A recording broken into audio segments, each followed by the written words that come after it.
just mess just message in the chat, or you can unmute, whatever you feel comfortable with. Um, so this is what we're going through today. So I'll just start by talking about how to do a fever history. Then we'll go through some investigations, and then we've split it up into these 5 types of causes of fever, and we'll just go through the management for each of those as well. So we'll start off with how to take a history. So you may have heard this if you've done IND, but the way you split it is Socrates can be a bit challenging, so you use the 5 Ws. So you start with who. So this is when we're talking about the patient themselves and what's causing them to be susceptible to this specific disease. So some of the factors you might want to think about is, are they immunosuppressed? Because there's a whole nother group of organisms that can colonize a patient if they've got HIV, or if they've got asplenia. If they're elderly, for example, you're susceptible to different diseases as well, and same for neonates as well. Occupation-wise, this is pretty good for in a question stem, like in an SBA, when if they mention an occupation, there's probably a reason they're doing that.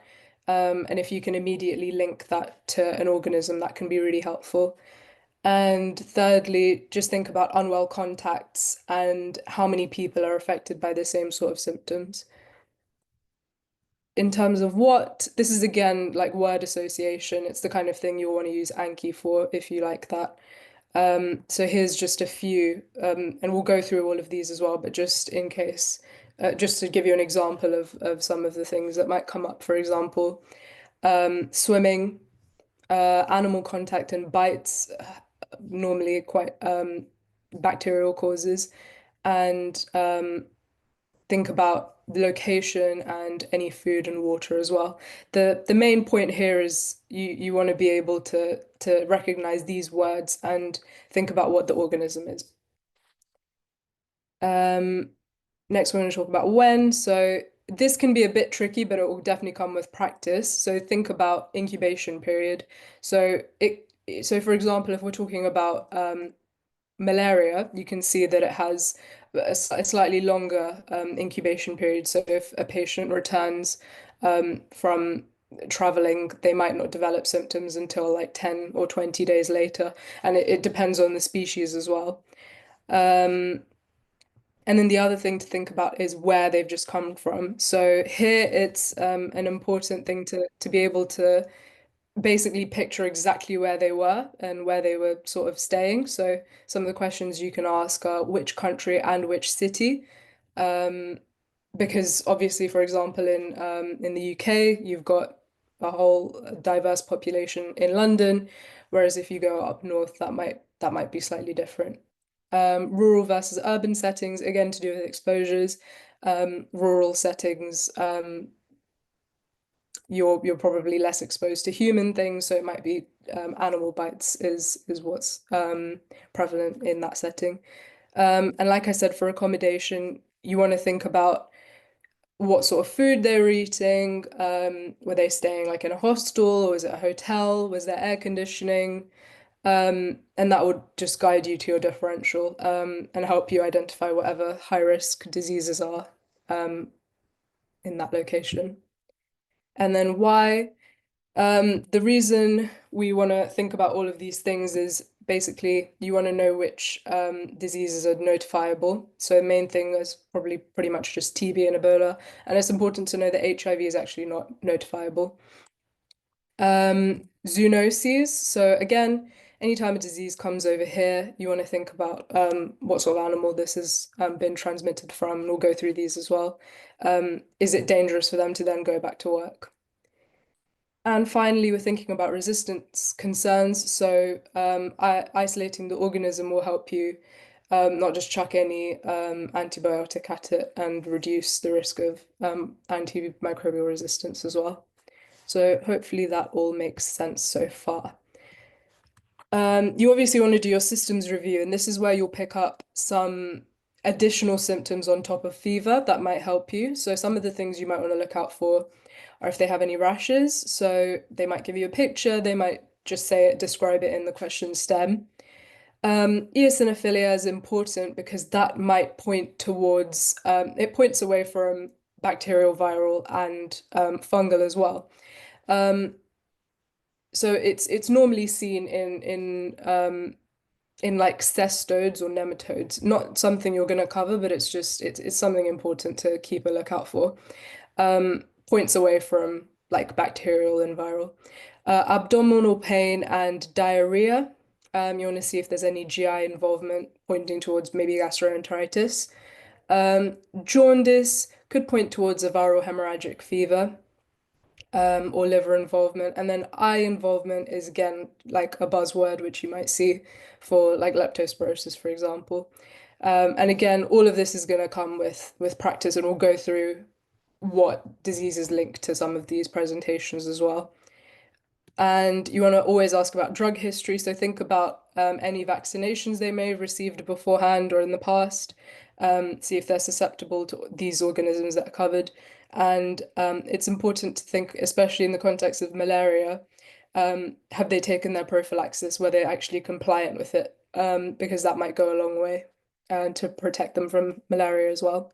So we're going to go through some of those systems and try and see if we can figure out what the differentials were. So if you want to put it in the chat, what I've already mentioned one, but if you were to see conjunctivitis, do you have any ideas as to what organism you might see? You can just message me directly or just put it in the general thing. I'll give you like a minute to think.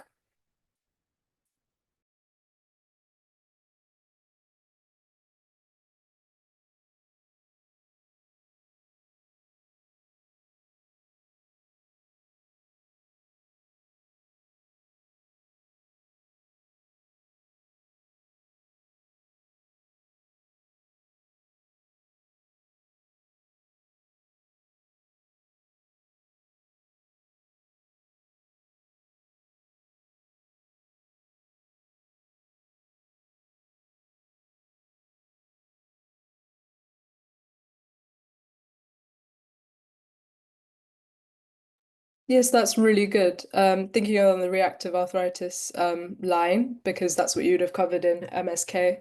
Um, exactly. So for some of these more tropical diseases, which you may not have come across yet, so on top of chlamydia and your normal like sort of Neisseria, those sorts of organisms, um, these are some of your differentials you'd want to think about. The main one really is leptospirosis, so we'll cover that. But essentially, it's transmitted in sort of rodent urine, so you see it in people who've gone surfing, and then they get really bloodshot eyes. Leptospirosis when you think of eye involvement. We'll go through the rest together. So for uveitis, you will have come across sort of Behçet's disease and lupus and sarcoid, but on top of that, you can have uveitis and tuberculosis as well. Um, Oral involvement, again, you've got Behçet's disease, but on top of that, you've got CMV, which causes like ulcerations in your mouth as well as your esophagus as well. And you've got your typical things that you'd think of, IBD. Can anyone think of any organisms that might have like a dental, like when you think of a dentist being involved recently and then they come in with a fever, there's a specific organism.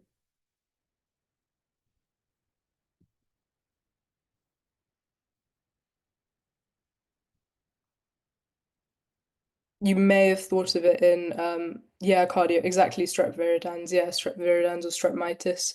Um, Lymphadenopathy is a really good one. So TB, for example.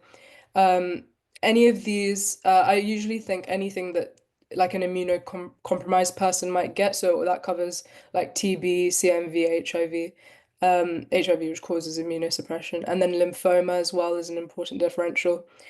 On top of that, a really interesting one is Bartonella because it causes like granulomatous lymphadenopathy. So that's a bacterial cause. The rest of these are sort of viral and sort of that's brucellosis, Bartonella, are fung bacterial as well.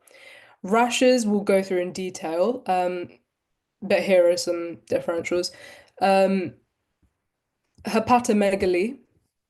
This you'll have your viral hemorrhagic fever as well. And on top of that, basically a rule of thumb is that TB causes most of these like problems because the granulomas sort of travel. Um, And your it's just like a really big systemic response to the bacteria. And again, you can see granulomatous hepatitis. Does anyone know what a granuloma actually is?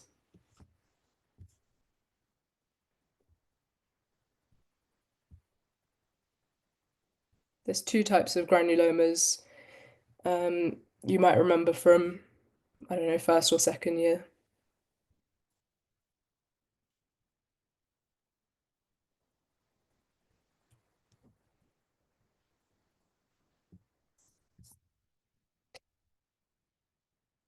It's okay if you don't. The idea is that yeah, exactly, caseating versus non-caseating. And granulomas are basically these bundles of macrophages. So they essentially are trying to house whatever the organism is. And that can be like pathological or it can be a physiological response to the TB. And the problem is you see those lesions in the lungs and they are pretty obstructive, so they cause some hemoptysis and cough as well. Splenomegaly, you would think anything that when you're mounting an immune response, your spleen would become enlarged. So loads of autoimmune things going on here. Some cancers, TB again, CMV, EBV. So that again is more of an immune like reaction rather than infiltration of an organism. Renal. Um, Can anyone think of the causative organism here that you'd be thinking of for pyelonephritis?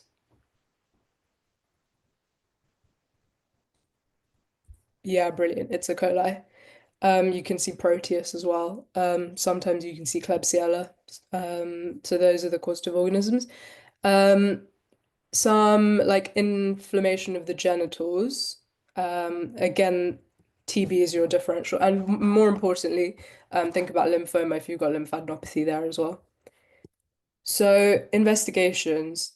Can you think of three like blood tests you'd want to put at your top for a returning traveler? And um we're gonna think more along the lines of someone who's come from like a tropical place. And don't worry guys if you haven't got anything because it's recorded, so hopefully you can access it in the recording, anything you miss.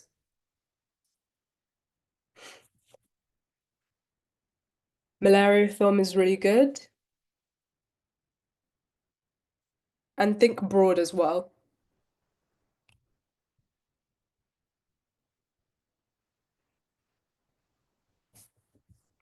So that's definitely one. And then even if they're not a traveler and they've got a fever, what are some like basic things you definitely want to do? Like think in an OSCE, when you're giving your investigations, you're going to go from like least invasive and go upwards. Blood cultures is very good.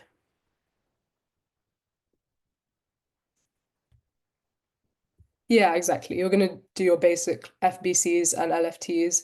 Anything else you can think of that would be important there as well.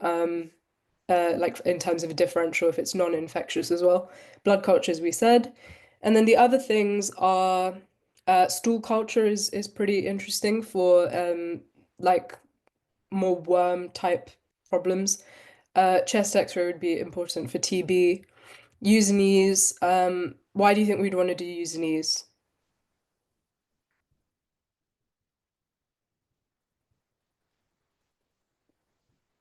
Yeah, it's nice to see if they've got an AKI. Um,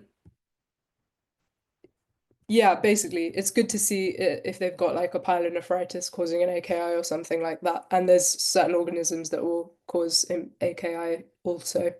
On top of that, I forgot to say you might want to check for like white cell casts, red cell casts, to confirm that as well.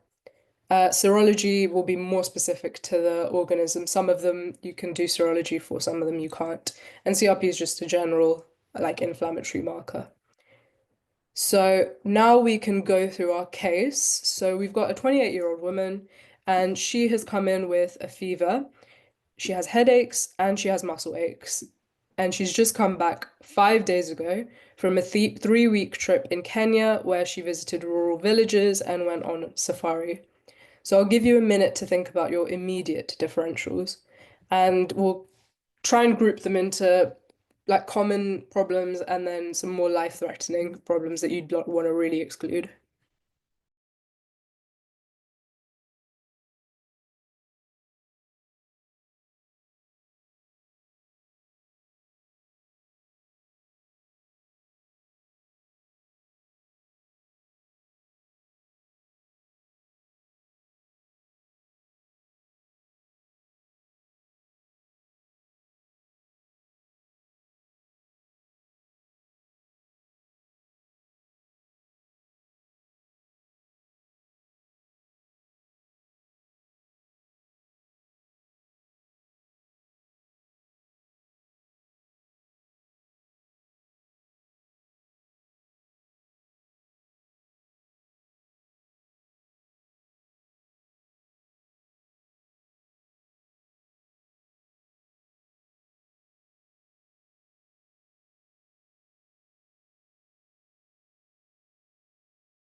Okay, so we've got malaria. That's definitely a very good one.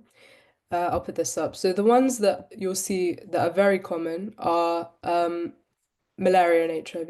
Let me go to that. Yeah, malaria and HIV. In terms of the more life-threatening things, you may not have come across these yet. Yeah, dengue is a good one as well. So that's a pretty dangerous one. Um, it can get pretty dangerous, and we'll go through these, but arboviruses are essentially arthropod-borne viruses, so they're carried by like insects. Um, so dengue, yellow fever, you may not come across this one. Uh, Leishmaniasis, there's some like pretty interesting images to look at as well on like the more cutaneous signs of leishmaniasis. Viral hemorrhagic fever, you will have heard of Ebola, especially in places like uh, West Africa. Um, and then trypanosomiasis, which is another bug. We'll come to these later, but try and think about the very common causes in like a tropical belt would be malaria.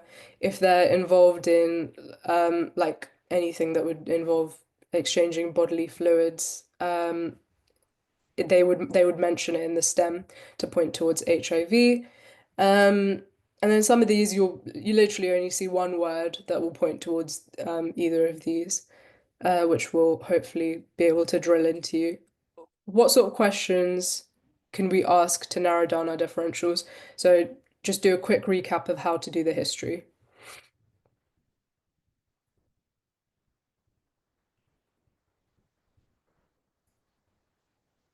Because in an OSCE, for example, this is pretty much all they'll give you. Um, and it's all down to how detailed your history is going to be from there. So what structure would you use to narrow down your differentials?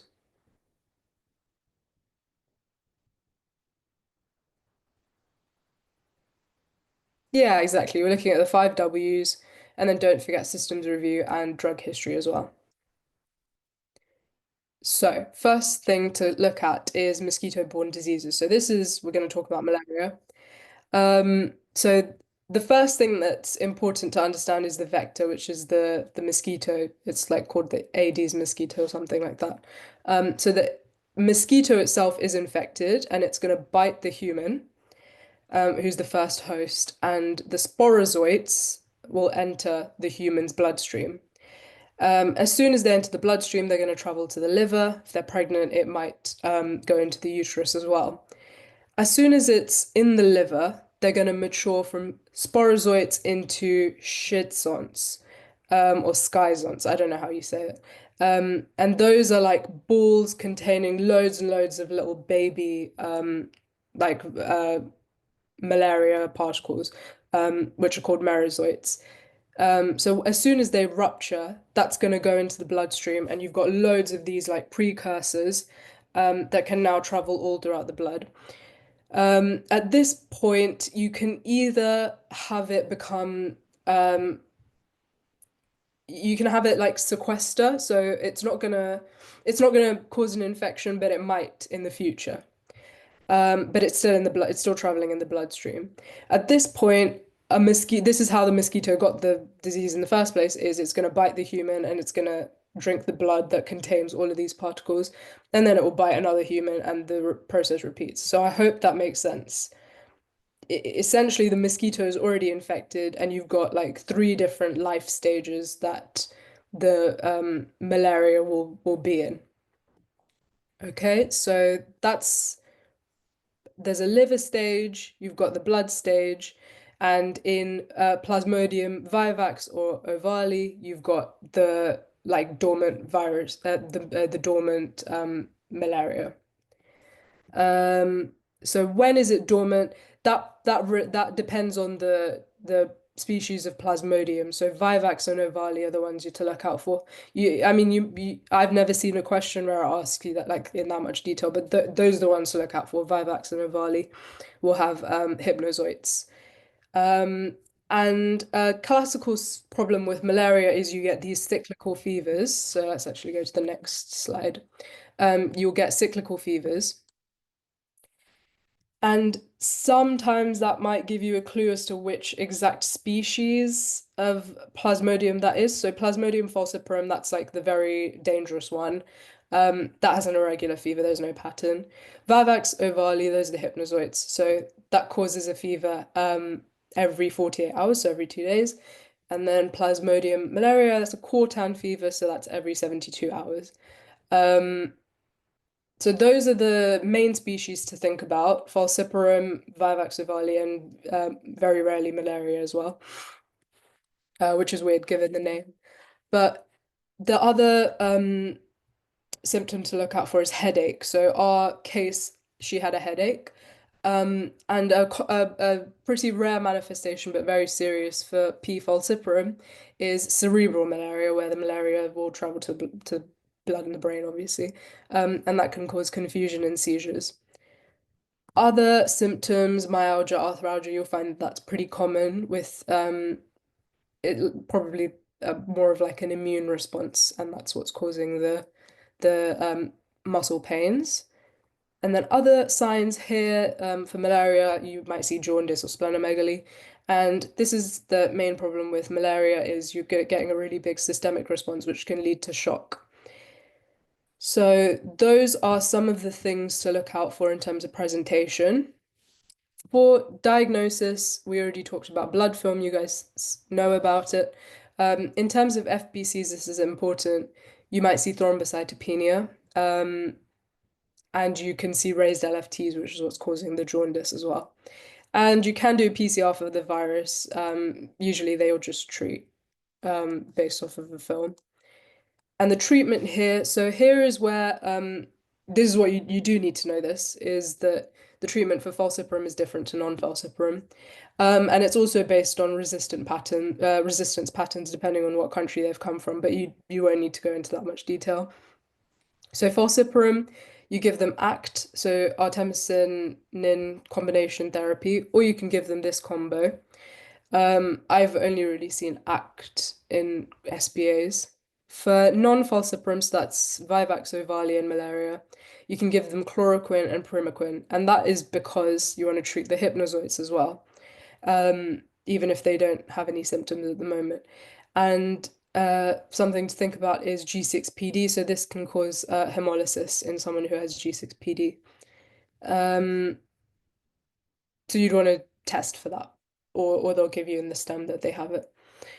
For prophylaxis, you've got two choices. I mean, two things you should definitely do is vector control, so mosquito nets or creams or whatever it is. And the other option is chemoprophylaxis. So in low resistance areas, you'd give them chloroquine or proguanil. And then high resistant areas, you go a bit more options there. Here are some of the medications to think about. Um, and the only high yield important thing from here is that doxycycline isn't going to treat the malaria, it's prophylaxis. So if you see that as an option, don't get confused.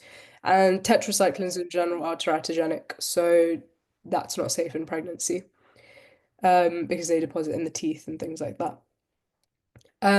So let's talk a bit about G6PD. So G6PD, basically you've got a deficiency of a certain enzyme that is important in glycolysis, and what that causes is a problem with your red blood cells.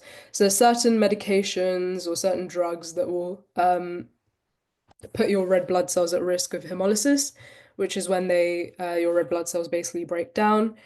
And if they break down, that will obviously affect your um, ability to carry oxygen and things like that. And you get like a hemolytic crisis in G6PD.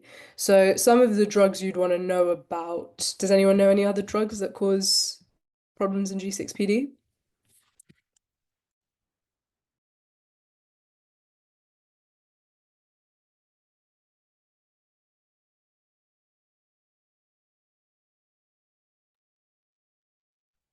You may not have covered it, but you'll see it in heme if you've done that. Yeah, yeah, fava beans is a good one. Quinolones, yeah, so like primaquine is a good one. Um, Dapsone is another antibiotic, and um, yeah, that's pretty much all of the good ones. Salt, like any sulfur drugs as well, can cause hemolysis and G6PD. I hope that makes a bit more sense. I just do a bit of reading. You don't need to know about the exact pathway that is the problem here, but that just know that it affects your red blood cells and some of the drugs that can precipitate that. So I hope that all makes sense. They might give you a blood film. I don't know if they would do that. But it is in the Oxford Handbook, so it's worth knowing. It's intra-erythrocytic, so you're going to see the little malaria inside the red blood cells. And sometimes they have different shapes. Like P. vivax has these Schiffner dots, which you only see in P. vivax, which could be high yield for you. Um, but yeah, it's just important to know that it's not free floating. It's going to be inside the red blood cells. Dengue. So that's another viral fever which could become viral hemorrhagic fever. And the presentation of this is pretty similar. So dengue is caused by a virus. So you see some more like atypical symptoms here. You'll obviously see a fever. Other buzzwords you might hear about retroorbital pain, so pain behind the eye, fever, nausea, vomiting, and again myalgia and arthralgia. Um, does anyone know what a breakbone fever is?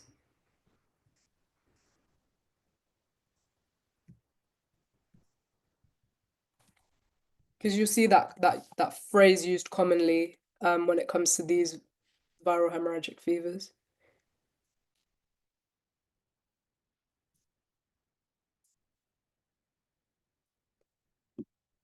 It's a good idea. Yeah, exactly, aching bones. So it's like a good buzzword for dengue fever specifically. So if they're complaining of myalgia, arthralgia, um, and two signs you might see, hepatomegaly and then positive tourniquet test. I have a picture for you of what that is, but you essentially, when you put a tourniquet on, you see a lot of little petechiae, and that is a good marker that you've got thrombocytopenia. In terms of diagnosis, here are some of your options. Again, you're going to see thrombocytopenia, um, and I think it's just helpful to know that this is a virus. That was probably enough. Treatment, important to know, there's actually no treatment. It's purely supportive and it's important to monitor for shock, in which case you can give them IV fluids. Um, Yeah, that's pretty much it. So here's the tourniquet test. This is what we might see. So anywhere where you see like the petechiae, just associate that with something to do with the platelets. They're low. Basically, that's the answer. Other arboviruses, the only other one you might want to know about is yellow fever. So South America, Africa, think about this is a buzzword, relative bradycardia. This is also caused by mosquitoes, the same mosquito that causes dengue and malaria. And the incubation period for this is like pretty short, like between 2 days and 2 weeks, something like that. Um, and the reason it's called yellow fever is because you see jaundice. I know you saw jaundice in the other diseases as well, but yeah, but this one also causes jaundice. And this is the one I was thinking about when I said Usinese, because you might see an AKI in yellow fever. Um, yeah, so it's important to understand that these are all viruses, um, because not a lot of these other causes of fever are because of viruses. These are viral hemorrhagic fevers. So interesting to think about what sort of treatments you might use because antibiotics are not going to work here. So I've got an SBA here. Why are we monitoring hematocrit? That's an important. Well, what's hematocrit for? I'll ask you actually.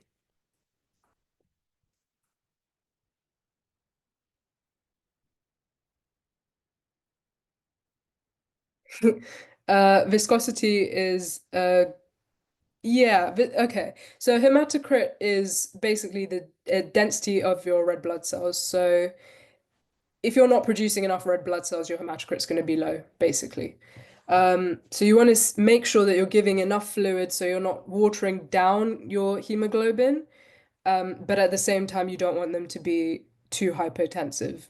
So it helps you understand if you need to give them like you need to give them red blood cells or do you want to give them fluids? I hope that makes sense, but that's essentially why we're monitoring hematocrit. That's a really good question. So here's we've got an SBA. So we've got a man come back from Vermont in the United States. He's got a red rash on his left thigh that has expanded over the past few days. So they might give you the description or they might give you a picture. He doesn't have any joint pain, no neuro symptoms. What's the most appropriate next step? That's a bit of a mean question, but you need to figure out the diagnosis and then management as well.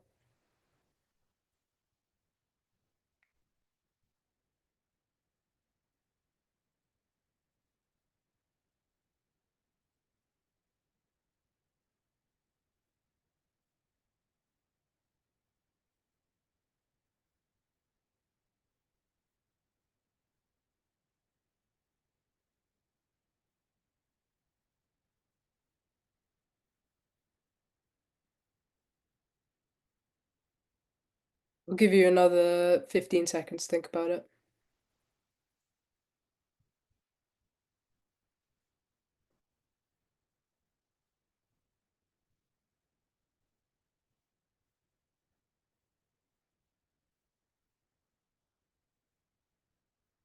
We can start with what we think the diagnosis is.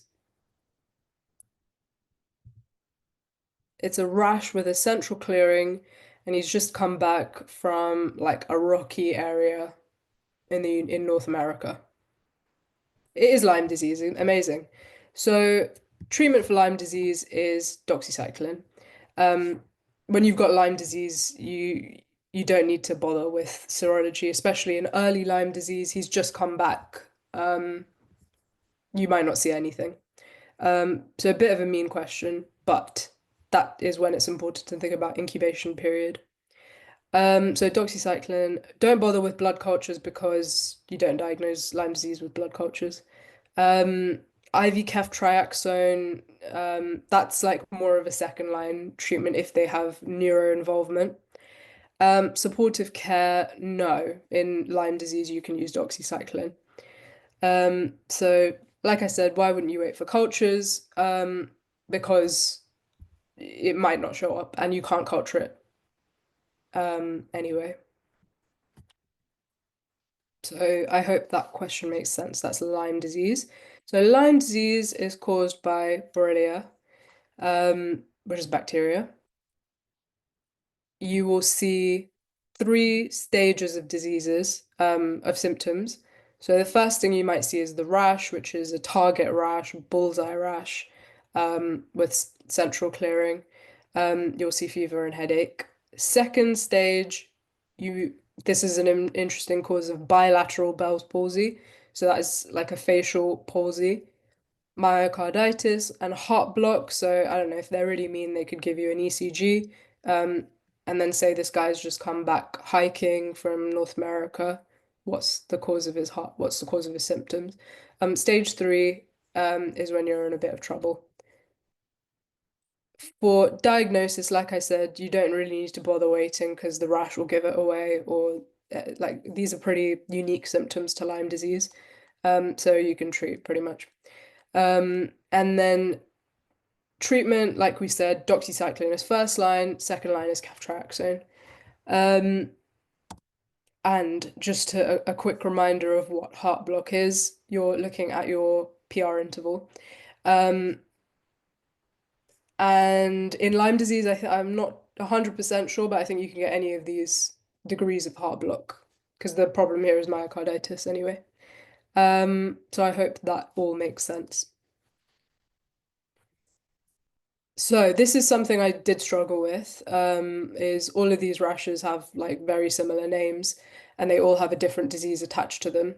So let's start with ecthyma gangrenosum. Any idea which organism causes that?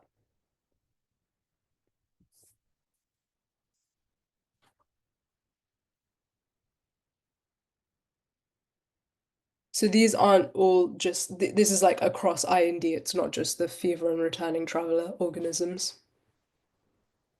So you can come across them anywhere.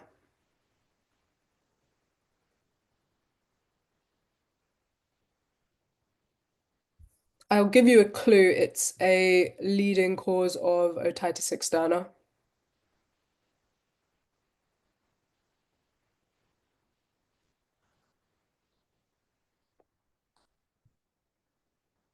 Yeah, Pseudomonas. Erythema multiforme. So that's one that will come up quite, that's pretty high yield.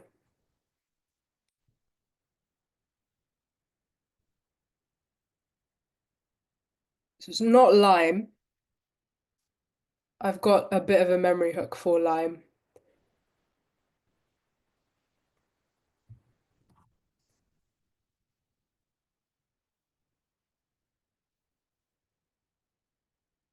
It's actually rheumatic fever.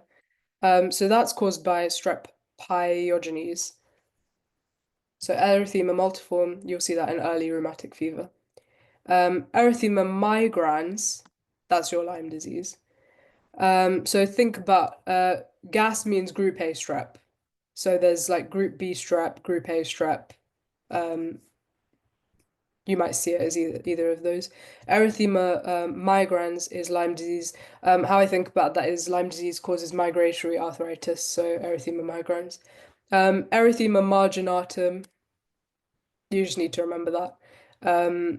Herpes simplex or mycoplasma. Um, Erythema infectiosum, parvovirus B19. Any idea why that's an important organism to know about?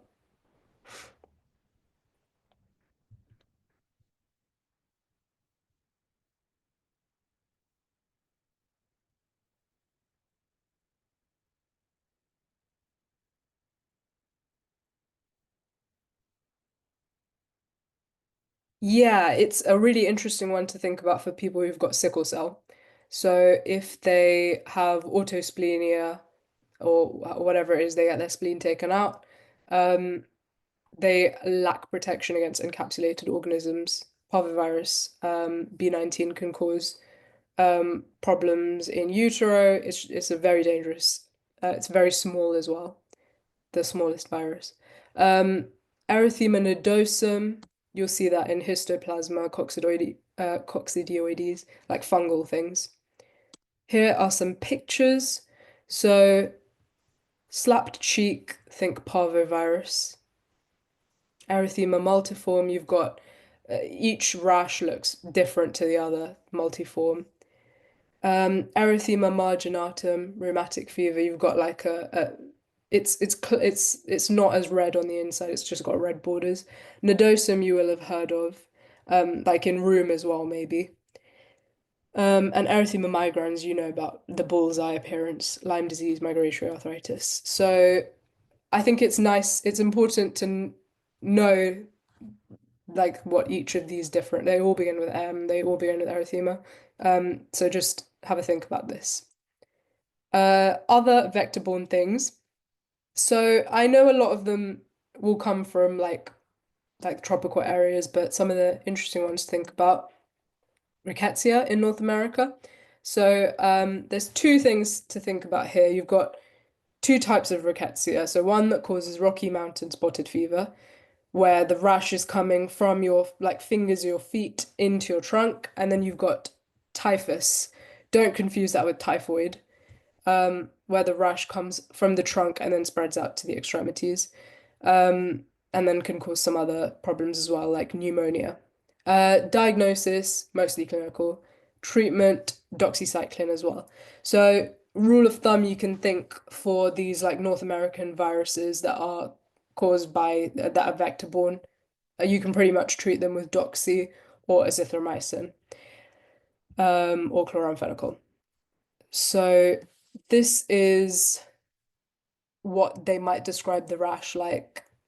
They're not going to call it petechial, but it looks kind of similar to that. They might describe this, which is like more necrotic looking. So that's rickettsia. The other one, if you're thinking along Africa or India, that sort of line, transmitted by sandflies, um, they might present with just like cutaneous ulcers, or if it's really bad, they might get visceral leishmaniasis, where they can get this. I haven't actually put any pictures of it yet, but it's like a very black rash. Looks like it's very, very necrotic, like this, but very much larger. I think it's even called like black fever or something, because of the skin appearance. Diagnosis here, you could do a biopsy, but again, mostly clinical. Treatment, I don't know if you need to, I don't think you need to know this, but if they do ask you, you can use either of these. Amphotericin is actually usually for fungal things, but it is a treatment in leishmaniasis. So in the OSCE, if they're telling you they have a rash, do you ask about it or will they give you a picture? So in our OSCEs, we didn't actually get any rash questions, or any IND questions like that. I think you definitely need to recognize it more for SBAs. So if they were to ask you in an OSCE, they could do either. I'm not sure because they didn't do that for us. But I definitely like Google some of these pictures, don't just read about it because first it helps with your memory, and if you see a picture, you'll know instantly what it is. You won't need to read the rest of the question. Um, so these kind of drag on a bit, but both of these are caused by an organism called trypanosomiasis. So the African one causes sleeping sickness. Um, and if you want to split up even further, think East Africa versus like West Africa. Um, Rhodesiense, which is another like subtype of it, is very rapid. Gambiense, thing like the Gambia, is very slow and it's just less of a big deal. Treatment is different for both, and the reason I've included this is actually on PassMed. I'm not saying it's like that that it's that common that it's going to come up, but the important thing to know from this slide is the difference between this and Chagas disease, which might come up. This is pretty high yield. This one is more common in South America. You might get some of these more classic signs, which is like you might see Romanes sign, which is like periorbital edema, and they can get everything is dilated, everything is big. So dilated cardiomyopathy, megacolon, mega esophagus. Diagnosis here is blood smear. This might be a keyword you see. like trypanomastocytes on blood smear. That's how you know it's trypanosomiasis. And treatment here, benznidazole or nifurtimox. Benznidazole if they're pregnant. So that's the two trypanosomiasis like diseases, sleeping sickness versus Chagas. Um, so that's important. We've got another question. So, 27-year-old male, he's got bilateral calf myalgia and constant high fevers. He's also had vomiting, he's got non-bloody diarrhea. He has eye pain and reddening in both eyes, and he's just come back from Ibiza 2 weeks ago, where he had unprotected sex with multiple female partners, and he's been a sewage worker for 4 years. He's sweating profusely. His sclera are anicteric, but red bilaterally. His abdomen is tender throughout, with no guarding or rebound tenderness. His calves were tender to touch, but there was no swelling nor redness, and there's no rash. What is the most likely diagnosis? I'll give you like 30 seconds because we've talked about it quite a bit.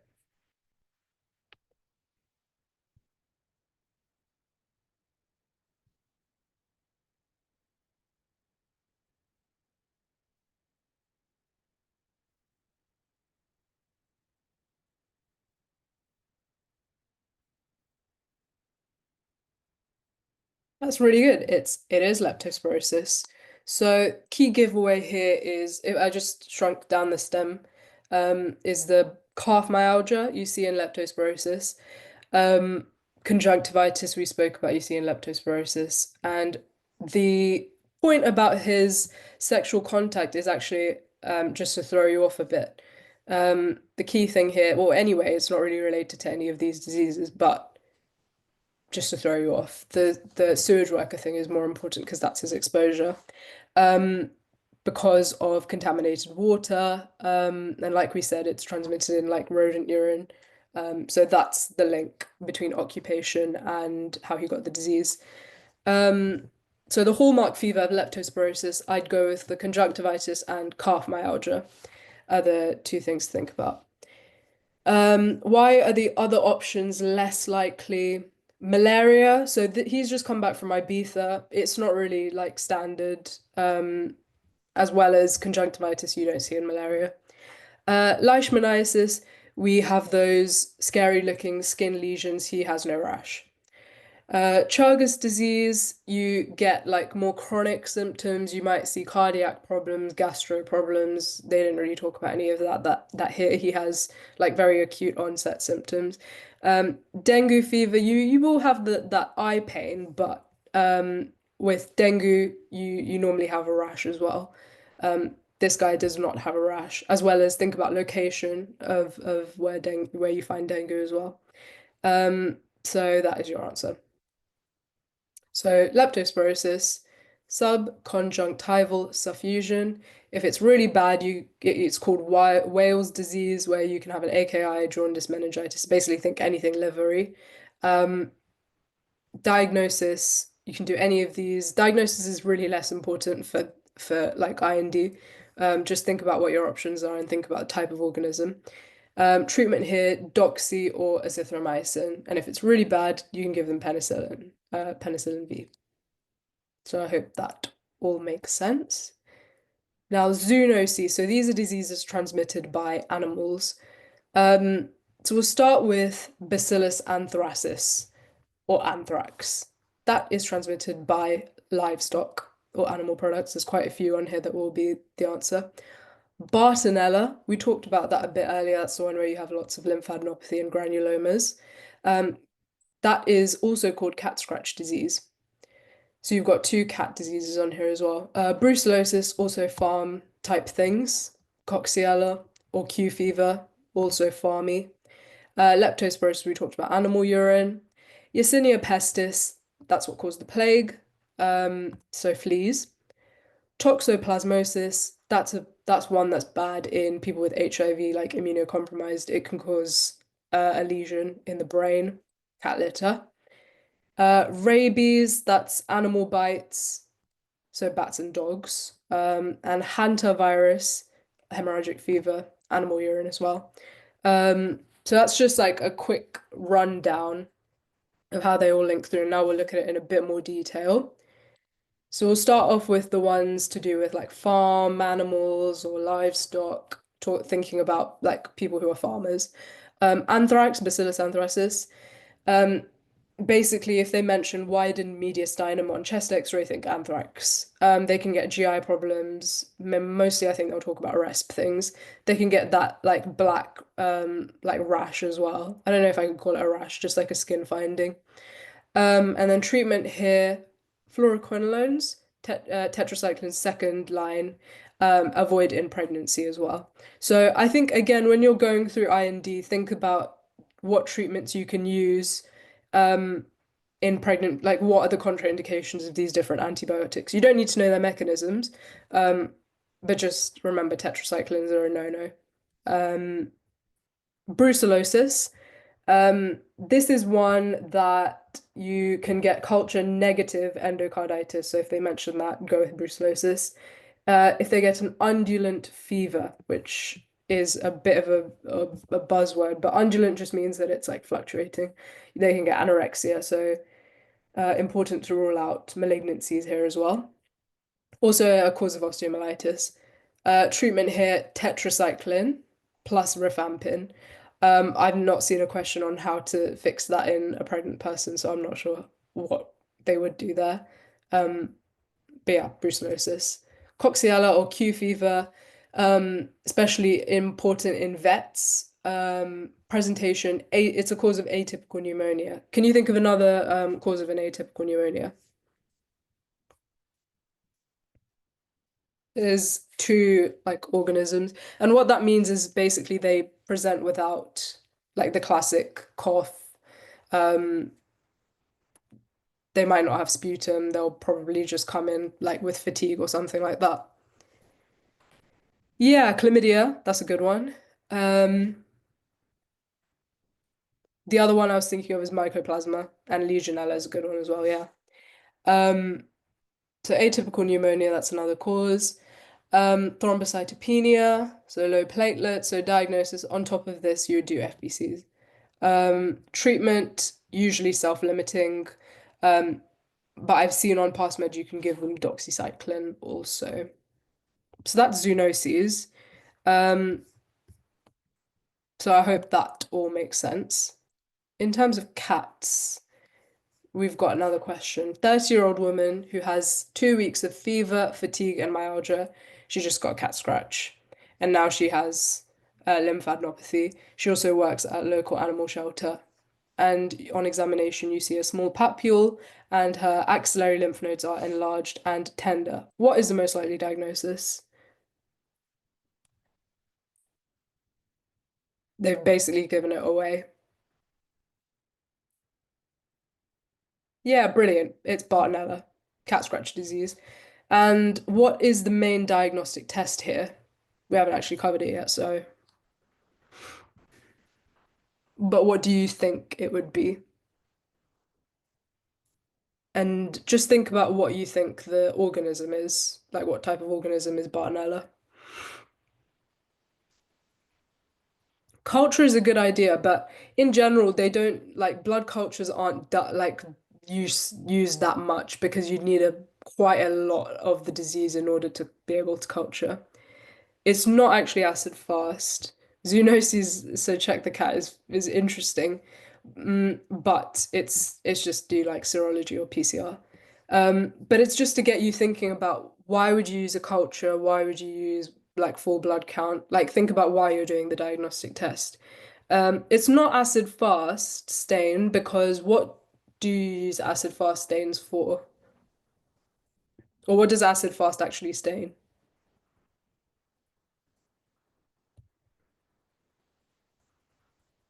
Yeah, it's looking for mycolic acid. So anything that has mycolic acid in it, so you're thinking like tuberculosis would pick up that Ziehl-Neelsen stain. So that's very specific to mycobacteria. Is Bartonella a virus? If not, why are we using PCR? That's a very good question. Bartonella is a bacteria. PCR is just going to rapidly multiply anything, right? So I that would be my answer, but I'd double check if I were you. So I'm not sure that it will be why it can't be used for Bartonella. What is the appropriate treatment here? So it's a bacteria. Um, that's pretty much all you have to go off of.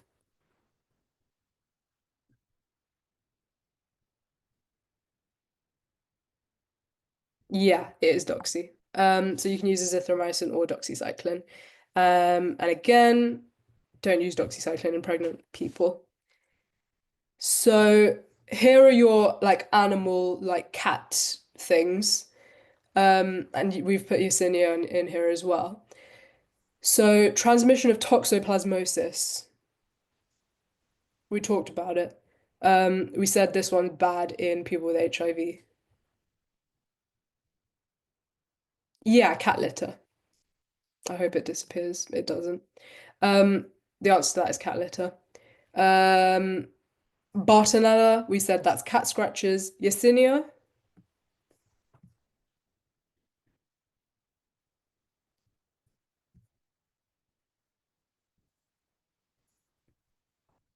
otherwise known as the cause of the plague.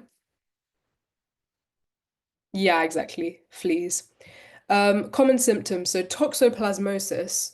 Um, they might not actually give you anything, but it's important to know that because it can cause a lesion on the brain, you might see like a headache or something like that. But if it hasn't done that yet, you will just see fever and fatigue.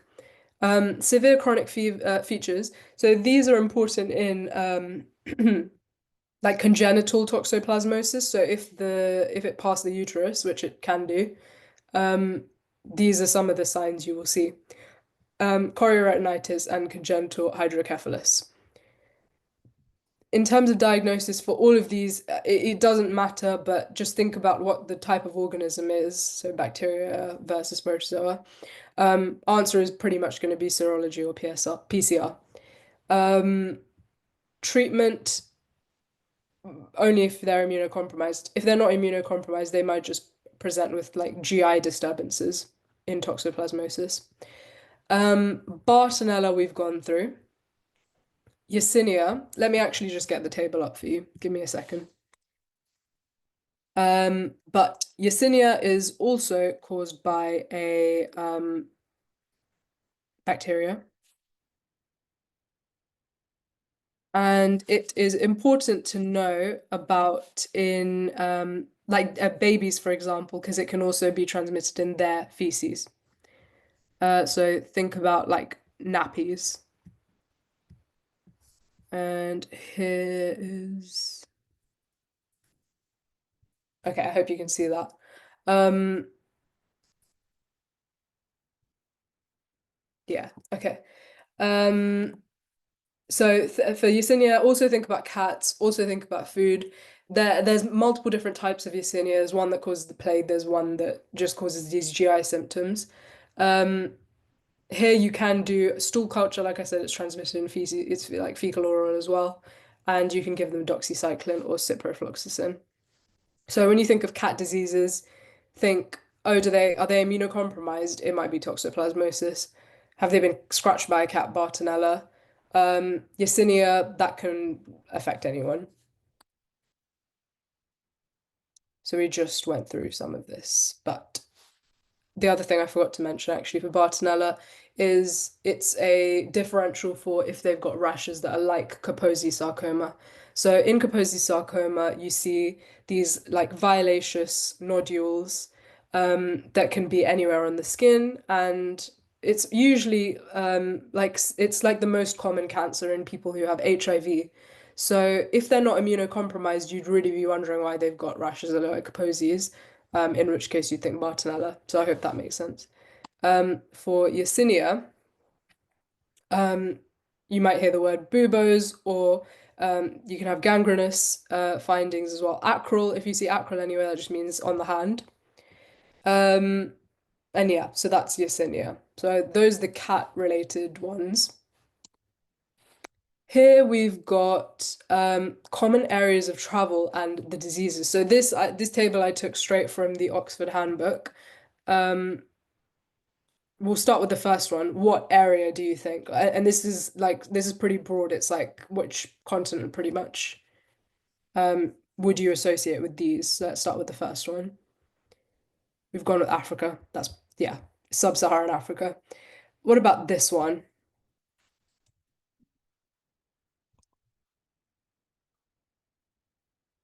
Yeah, exactly. Southeast Asia.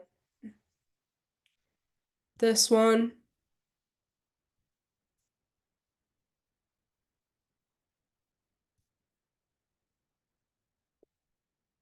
This is a bit of a tricky one. But it is like more like East Asia, like South and Central Asia. Um, sorry, not East Asia, I mean South and Central Asia. What about these? Brucellosis, Zika, Coxiella, Leishmaniasis.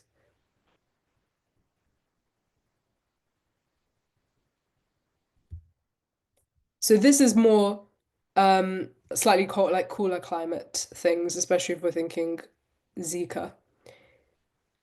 What about this one?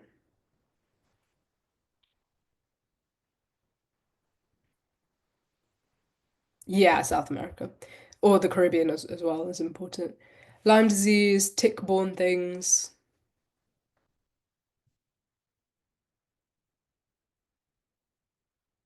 That's North America. Um, they've put Eastern Europe, Scandinavia. That should really include North America as well. But looking at the next one, maybe there we go. What about this one?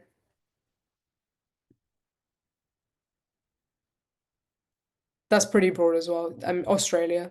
Only other thing is like think about farm animals, Australia potentially, Coxiella. Okay, so that if you can like think about this table, which is not all inclusive, but it covers the mo like the ones that we've talked about, which are important. If they give you like any of these locations, just think about what's common, what's rare, but you definitely is life-threatening, and then some that just will come up on questions and you'll never see in real life. Viral hemorrhagic fever, we've talked a bit about. Um, but it's again another thing. Basically Ebola and Marburg. Very, very dangerous. If you hear anyone has come from these like more West African countries, especially these ones here, think about Ebola. And let's go through some of the symptoms here. Um, so there's no current treatment, but it's a notifiable disease. Important to know that you get multi-organ involvement and you can have shock. Um, yeah, that's pretty much all to take away from these other viral hemorrhagic fever causes. Just look at location, basically. Another SBA. So 27-year-old just come back from South America. He's got a fever, headache, arthralgia, constipation, and abdo pain, and he has splenomegaly. He's got a blanching maculopapular rose spots on his trunk. What is the most likely diagnosis?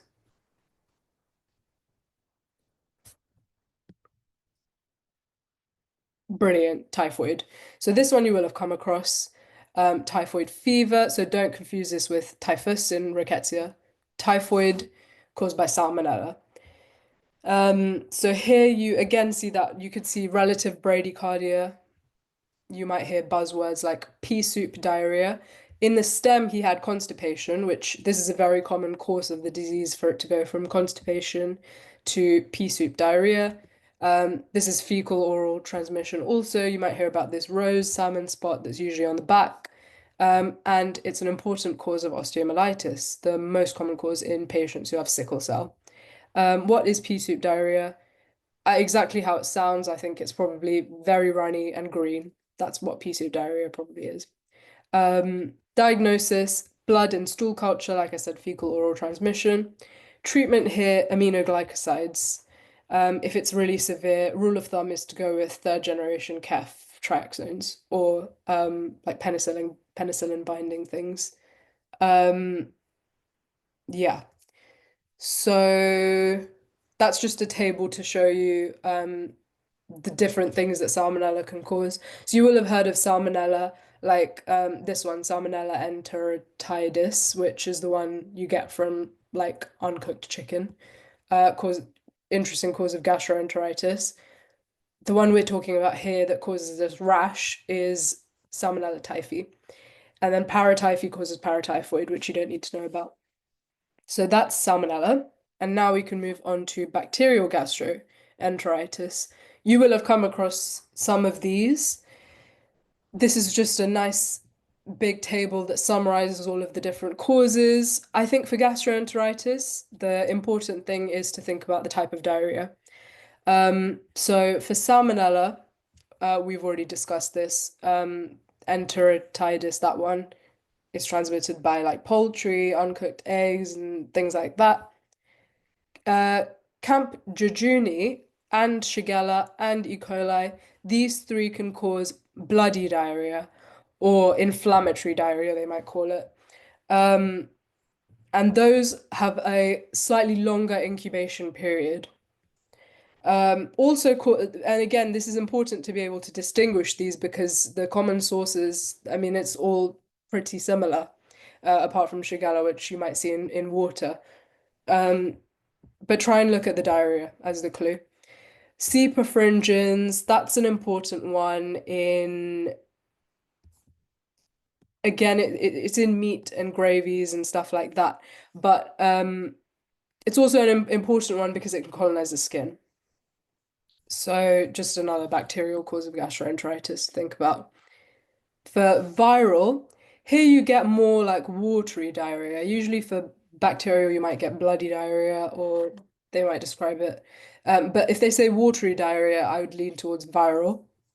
Common causes for all of these is normally something to do with water, and incubation period varies. Norovirus, very common. Um, And Vibrio, this is what I wanted to point out, is if they say rice water stools, go straight for Vibrio. And also if they mention seafood, go for Vibrio. This is something I wanted to highlight.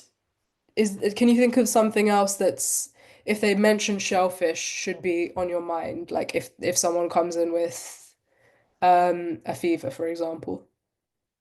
Hepatitis, brilliant. Hep A specifically, good. Parasites. So this is the other type of diarrhea that's important, is if they mention like fatty diarrhea, think of Giardia. They can be chronic carriers of this as well. So diarrhea, bloating, nausea, abdo cramps, fatty diarrhea, think Giardia. Entamoeba, another cause of bloody diarrhea, and cryptosporidium, that's one that if you're immunocompromised can be very bad. But in healthy people, it's just another cause of watery diarrhea as well. So we've talked a bit about it, but I'd say focus on what type of diarrhea it is. If it's watery, go for viral.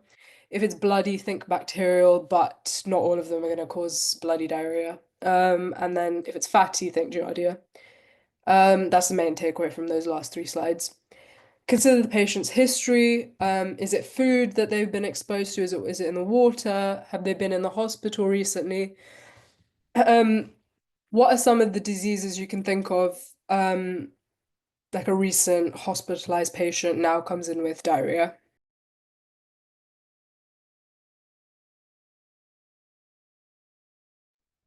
Yeah, C. diff is the main one. So C. diff, norovirus. And can you think of the antibiotic that's associated with C. diff? If they say this patient has just been on this antibiotic that causes they probably have C. diff. It's okay if you don't. You got all of the C's, but it's clindamycin. It may well be any of those, but the main one that I've seen in questions is clindamycin. Um, Three is to think about timing. Like you saw, I was going through which ones have a rapid onset. Like Staph aureus will have very rapid onset, for example. Norovirus, rapid. and then you can get to E. coli, which might take a few days to kick in. Consider patient-specific factors. So, like I said, immunocompromised patients, think crypto. These are less common, but again, like other worm type things, that's fungal. Children and elderly are at high risk of dehydration. So the key to all of these, if you can't think of the like, if hydration is a choice, that's probably going to be the answer. And the other thing is they could ask about like acid-base balance, yeah, acid-base balances. So if they have gastroenteritis, what might you expect to see?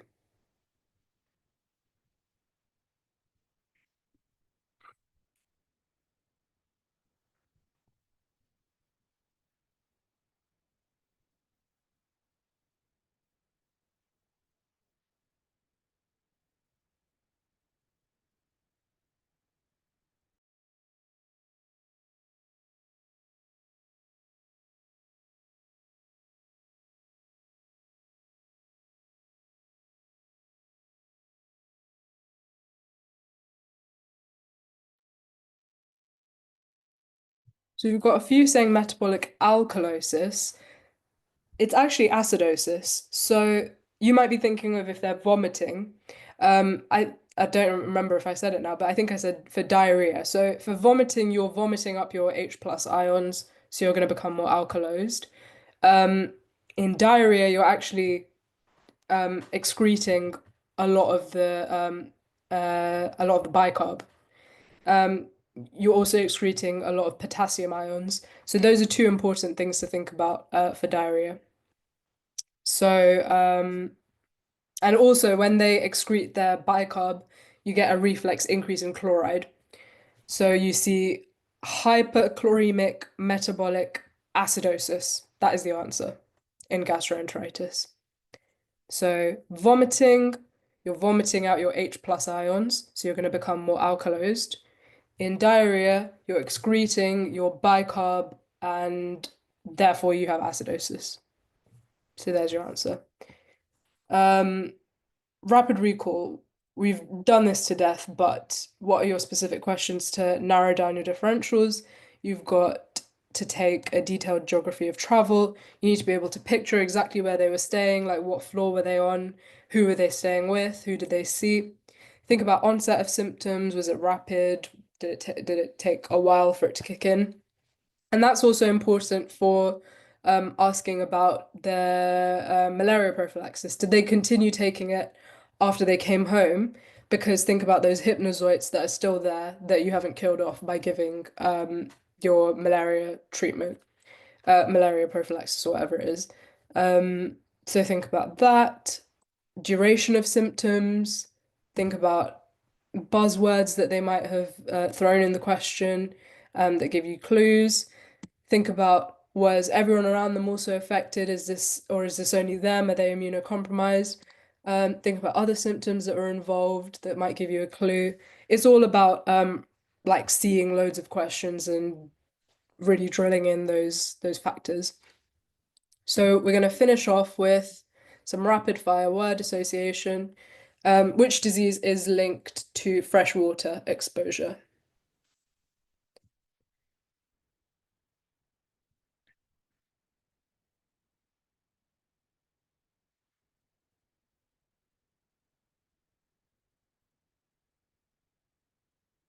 When I say freshwater, that might be throwing you off, but I mean like seawater. That's what freshwater means.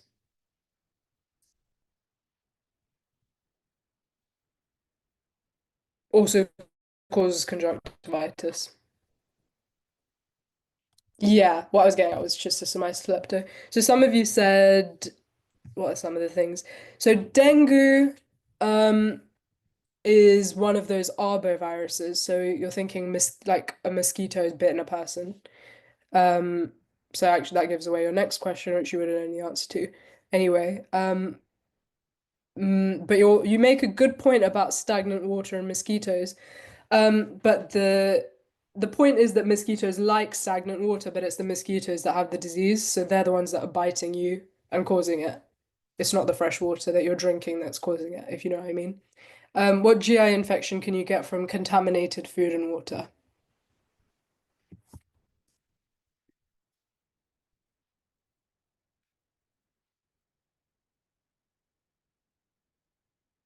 Yeah, those ones. So typhoid, hepatitis A, we talked about shellfish, cholera, brucellosis, farm animals. Which disease is spread by close contact? So we didn't go through these today, but you'll know the answer. Yeah, TB, SARS-CoV-2, rhinovirus. Think upper respiratory tract infections. Um, which infections should you suspect after a pet bite or any animal bite, really? Where's the last one, isn't it? It's going to be rabies, Bartonella, and Coxiella. Okay, so that pretty much wraps up all of the diseases that I wanted to go through for fever. So, what I would suggest you do is, if you like Anki, do Anki for the word association. If not, there's loads of past med questions you can do. Like I said, they could give you a picture of the rash and be mean and not describe the rash. So it would be really helpful to have seen a picture before. Practice your own thorough history taking because it may well be an OSCE station. It wasn't last year, it could come up this year. Um, check Geeky Medics. I'm not sure how good they'll be for that, but you can definitely use ChatGPT to develop your own cases and just give that a go. And if you've got any other questions, go on the Oxford Handbook because that's has really nice tables. A lot of the pictures that I used here were taken from there. Um, so yeah, just read up and just get really comfortable with that sort of thing. Please may you go back to the big table of differentials. Which one? Because I can go back to anything you want.